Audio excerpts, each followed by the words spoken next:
The recent protests in Pakistan-occupied Kashmir or POK escalated into violence, resulting in the death of a police officer and injuries to over 100 protesters.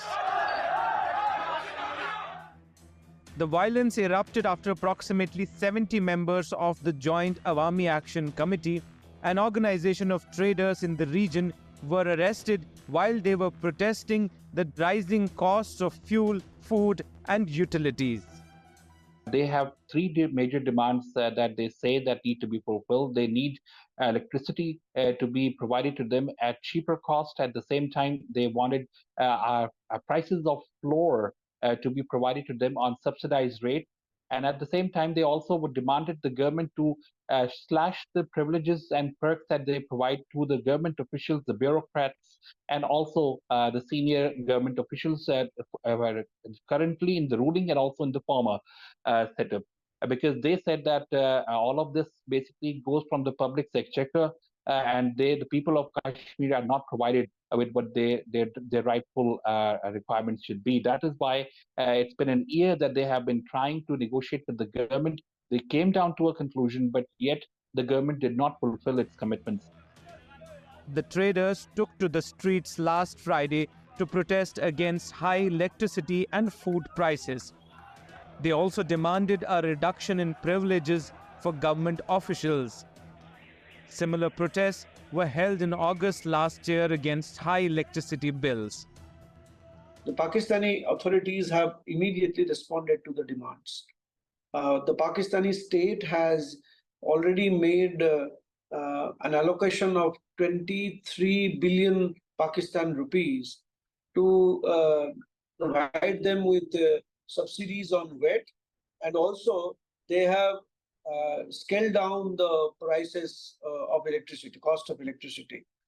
In fact, earlier the electricity prices were higher, but now it is lower. In between, there were demands from the people that it should be free electricity. The state said no, we will be providing with electricity not only from Nilam Jhelam but also from Kohala. There are two power projects, and they said that at least production cost should be levied on the people. The people said no, even you cannot do that. You have to bring it down substantially. A general strike brought Muzaffarabad, the capital and the largest city of POK, to a standstill for 4 days as shops, businesses and public transport shut down. On Sunday, paramilitary forces were called in to secure government buildings, including the Legislative Assembly and the courts. The protests, unprecedented in scale, succeeded in prompting the government to meet the demands of the people, making a significant victory for public activism in the region. One thing has happened is that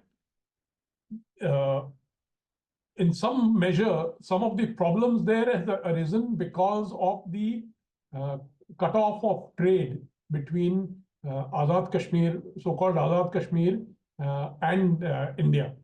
When after 2008, we had reduced we had opened up border trading, and there was quite a lot of border trading going on, which stabilized prices, etc.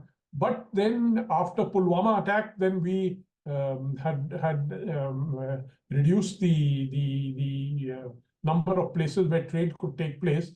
And then after that, when the Article 370 issue came up, the Pakistanis shut down the border trade. So that has also affected the people there. But beyond that, India doesn't really come into the picture. Meaning, if border trade was open, it would certainly benefit people in Pakistan-occupied Kashmir. It was benefiting them. Their prices would be lower, and they would be making some money because of the trade. But as of now, there is no trade. So as I said, India in that sense is not a factor.